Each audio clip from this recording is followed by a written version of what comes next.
got a new chair. It's because the old chair was broken. To be fair, that was nothing new. The old chair had been broken for a very long time. In fact, I think the old chair might have always been broken. I didn't care that it was broken. Didn't bother me at all. However, it did bother Matt that the chair was broken. Keeping in mind that this chair was in my office. Matt never has to sit on it. Didn't even ever have to look at it. Yet, it would still annoy him that there was a chair in the house that was broken. So, got a new chair. Apparently that one's going to get fixed. I believe that when I see it. It will probably actually sit there in the hallway for the next 10 years. All right, here is a question from SA, and this is to follow up on a video that I posted saying stop choosing to be triggered. So this is like part 2, I guess. The SA says, just curious, how would you have dealt with triggers? Like saying that you can choose not to be triggered sounds a lot easier said than done. And say, okay, yes, continue as normal with recovery, still eating, etc. But the trigger still affects your thoughts. How did you cope with the emotional side of it? I'm doing a good job sticking to my meal plan, continuing recovery, and trying to be consistent, I think. I'm really putting all my effort and trying my hardest, although I'm not exactly perfect. Don't worry, no one is. But triggers can still rattle around in my head for a long time and definitely make it harder to shut my head up. Yes, exactly. But what you're doing is the right thing, because the trigger is, all right, you're having a reaction to whatever it is that triggered you. And your brain is trying to get you to take an action that would suppress your body weight as a result of whatever it was that triggered you, right? So basically, something upsets you and your brain's sort of like, all right, you should restrict now, or all right, you should go and exercise now. What you are doing, it sounds like, is the most important thing. You are not acting on those thoughts. You are not putting those restrictive thoughts, think of them like suggestions, although they can be quite strong suggestions from your brain. You're not acting on them. You're trying your best to ignore them.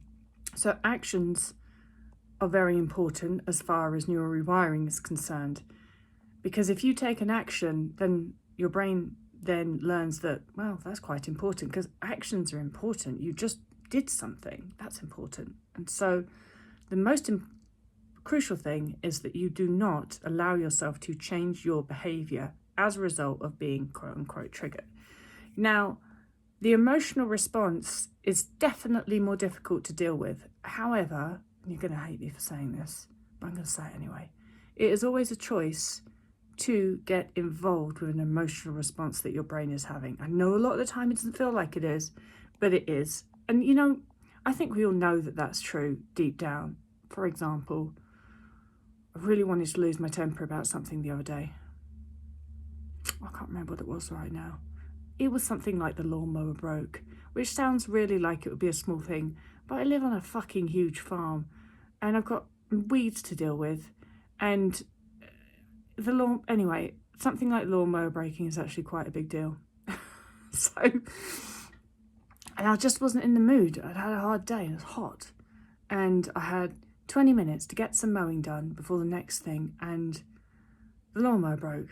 And it broke right in it wouldn't break somewhere convenient, would it? No, it broke the whole way down by the fields. So then you've got to hike back up to the shed to try and get, I just was pissed off and I wanted to lose my temper. And what I really wanted to do was kick the shit out of the lawnmower. I really wanted to, and I almost did. But at the very last moment, I was like, stop it, don't do it. And then I was like, look, you can either have a tantrum about this, or you can just take a deep breath and laugh, because it's also kind of funny, isn't it? There, in that moment when I really wanted to, unfortunately, the thing is that I was near one of the water troughs, and this will sound odd, but there's an axe near the water trough, and the reason that the axe is there is because in the winter they all freeze, and I go down and I use the axe to break the ice, and I'm too lazy to have moved the axe, so the axe is now sat there all summer, despite the fact it's 35 degrees, and so that's why it was actually a real possibility that I could beat the shit out of the lawnmower, because the axe was sitting right there.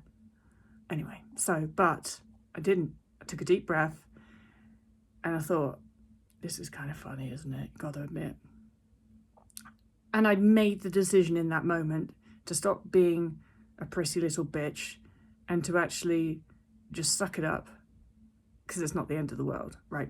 But that's just an example of how we can be having an emotional response and it can feel really strong, and we can make the choice in that moment to not respond to that emotional response. Now in that, so what you're going to see here is that I had an anger response. My brain was suggesting very strongly that I should get angry, and that, so it still happened. The anger response happened. However, by not engaging in the anger response, I chose, maybe a little bit too late, but I did eventually choose, nope, not going to get angry about it, going to decide that this is kind of funny and get on with it. And in that moment there, in that process of me making that decision, that is how you teach your brain something. Your brain learns in the process of decision making. So what you're saying here is you can't really help that your brain is generating these thoughts around whatever's triggered you. But so your brain's going to generate them, your brain's going to generate that emotional response. You're already doing a fantastic job by not physically changing your behavior. That's honestly the main thing. But the next step for you now is to be able to recognize that emotional response and step out of it and make the decision to step out of the emotional response. And then that starts to teach your brain that that emotional response is no longer valid in that sort of situation. So the other thing that is important, but you're sort of coming at, is that you say that the thoughts, they rattle around in your head for a long time and make it harder to shut your head up. Exactly, yes. But this is where, neural rewiring is easier when it's actions, isn't it? You're either doing something or you're not doing something. Thoughts are harder. They can creep up on you. And so all that you can do is, to the best of your ability, is try and not allow yourself to indulge in those thought patterns. Try and not allow yourself to get caught up in those thought patterns. Try and ignore those thought patterns and brush them aside. And in doing so, in not engaging with those thought patterns, you are actually teaching your brain that those thought patterns are no longer important to you.